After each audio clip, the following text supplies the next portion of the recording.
Hello friends, Sanskrit for education की class में आपका फिर से स्वागत है। बृहत्त्रयी, लघुत्रयी और गद्यत्रयी की श्रृंखला में आगे बढ़ते हुए हमने बृहत्त्रयी का संक्षिप्त परिचय देखा। अब हम आगे चलते हुए लघुत्रयी को देखेंगे।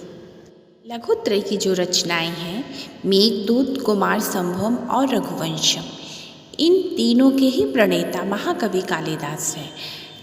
कालिदास की दोनों ही रचनाएं कुमार संभवम और रघुवंशम महाकाव्य की श्रेणी में आते हैं। आइए देखते हैं सबसे पहले रघुवंशम।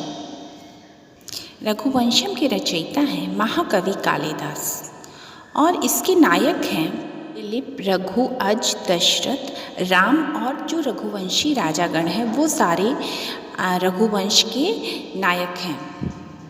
इसमें जो मुख्य रूप से नायक हैं वो है राम और इनकी प्रकृति है धीरोदात्त। धीरोदात्त कोटि के नायक हैं राम। वंशम की काव्य विधा है महाकाव्य और रघुवंशम का समय है प्रथम शताब्दी ईसा पूर्व से चतुर्थ शताब्दी।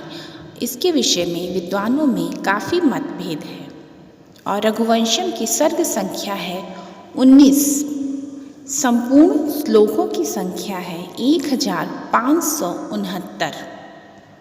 रघुवंशम वीर रस प्रधान काव्य है। वंशम महाकाव्य में अनुप्रास अलंकार और उपमा अलंकार का अधिक प्रयोग किया गया है। अन्य अलंकारों का भी समावेश किया गया है।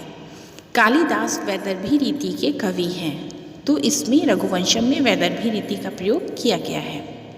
रघुवंश में सूर्यवंश के 31 राजाओं का वर्णन किया गया है। इसमें प्रारंभ से लेकर 9 सर्गों तक राम के 4 पूर्वजों जैसे दिलीप, रघु, अज और दशरथ का वर्णन किया गया है।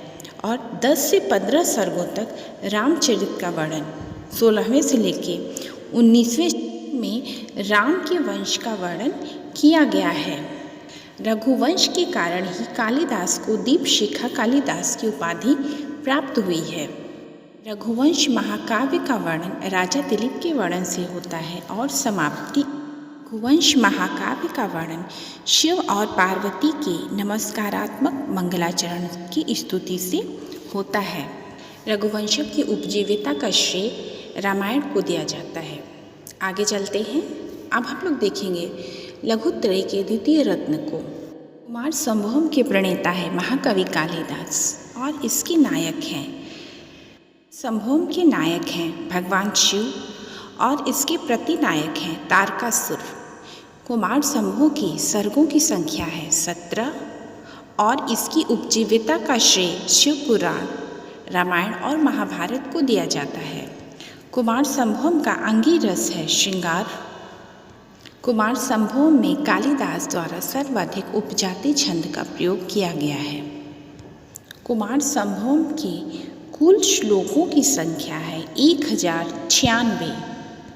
कुमार संभवम के प्रत्येक सर्ग के अलग अलग नाम हैं। जैसे प्रथम सर्ग का नाम है उमोत्पत्ति, द्वितीय सर्ग का ब्रह्म साक्षात्कार, तृतीय सर्ग का मदन दहन, चतुर्थ का रति विलाप, पंचम का तपः फल उदय, षष्ठम का उमा प्रदान, सप्तम का उमा परिणय, अष्टम का उमा सूरत वर्णन और नवम का कैलाश गमन और दशम का कुमार की उत्पत्ति, 11वें का कुमार उत्पत्ति और 12वें का कुमार सेनापति वर्णन और 13वें का कुमार सेनापति अभिषेक और 14 का देव सेना प्रयाण और 15 का भी देवसेना प्रयाण, षोडश भी देवसेना प्रयाण और 17 में तारकासुर वध का वर्णन किया गया है।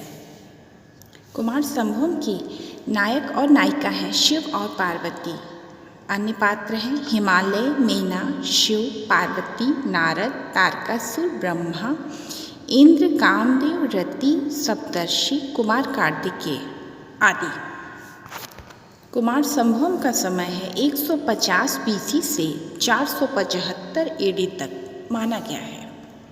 अगला है लघुत्रयी के अंतर्गत मेघदूतम, जिसके प्रणेता है महाकवि कालिदास। इसकी काव्य विधा है खंड काव्य। यह 2 भागों में विभक्त है, पूर्व मेघ और उत्तर मेघ। मेघदूतम का प्रधान रस है विप्रलंभ श्रृंगार और इसमें छंद है मंदाक्रांता। मेघदूत की रीति है वैदर्भी और इसकी उपजीविका का श्रेय कथा ब्रह्मवैवर्त पुराण को दिया जाता है। इसके नायक हैं यज्ञ हेममाली और इसकी नायिका है यक्षिणी यानी विशालाक्षी। इसमें प्रथम सर्ग में 67 श्लोक और उत्तर मेघ में 54 श्लोक है। कुल मिला के 121 श्लोक हैं। मेघदूतम का मंगलाचरण है वस्तु निर्देशात्मक। पूर्व मेघ में यक्ष द्वारा मेघ को मार्ग बताया जाता है क्योंकि उसे अपने प्रियतमा के पास संदेश भेजना है। उत्तर मेघ में अलकापुरी का वर्णन किया गया है। इस तरह से मेघदूत में से अपने विरह वर्णन की पूरी कथा को बताया गया है। आपको ये वीडियो अच्छा लगा हो तो प्लीज़ लाइक करें, शेयर करें और सब्सक्राइब करें। Thank you.